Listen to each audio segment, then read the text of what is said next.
विनयाद्यात् पात्रतां पात्रात्वात् धनमाप्नोति धनार्थ धर्मं ततः सुखम। विद्या से विनय आती है और विनय से योग्यता आती है, पात्रता आती है, और योग्यता से धन आता है, और धन से जब धर्म किया जाता है तब प्राणी मात्र के लिए सुख की प्राप्ति होती है। विद्या के विषय में कहा गया है,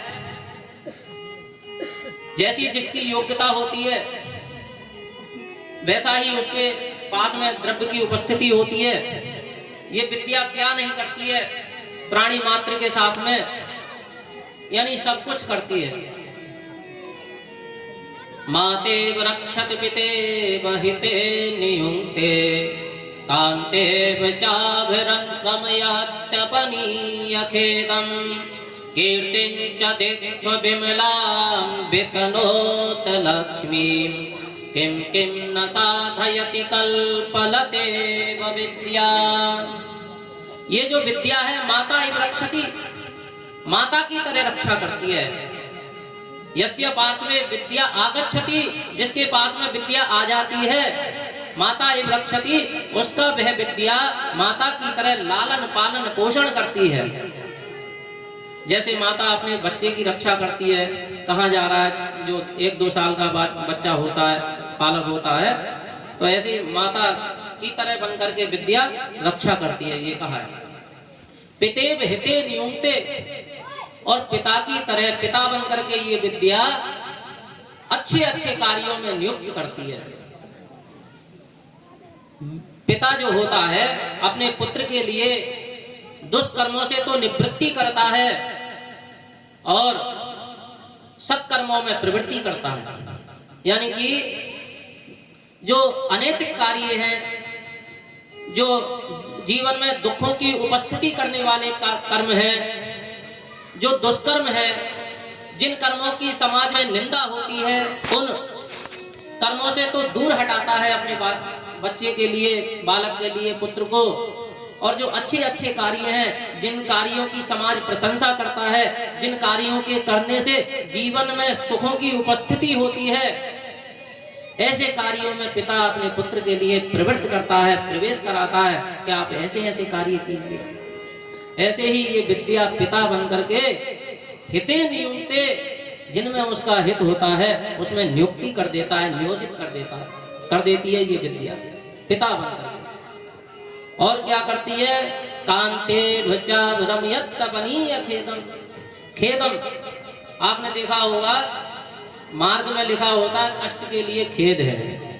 तो खेद का क्या तात्पर्य है कि परिश्रम जन्य मनस्तापम खेदम, परिश्रम से उत्पन्न हुआ जो दुख है वह खेद कहलाता है। परिश्रम अर्थात मेहनत करने से जो उत्पन्न होता है कष्ट, वह खेद कहलाता है। वो अपनियम दूरी कृत्य दूर कर देती है। क्या ये विद्या, जैसे थके हुए पुरुष, थका हुआ पुरुष यदि अपने भवन में प्रवेश करता है तो उसकी जो भारिया है उस थकान को दूर करने में सहयोग करती है। ऐसे ही जो मनुष्य का परिश्रम जन्य मनस्ताप है, दुख है, वह विद्या उसका दूर कर देती है। और विद्या क्या करती है जीवन में, कीर्तिं च दिक्षु विमलां वितनोत लक्ष्मीं, फिर उसका चारों दिशाओं में यश फैलाती है। यश फैलने में देर नहीं लगती। देखा भी होगा आपने, जिसका बालक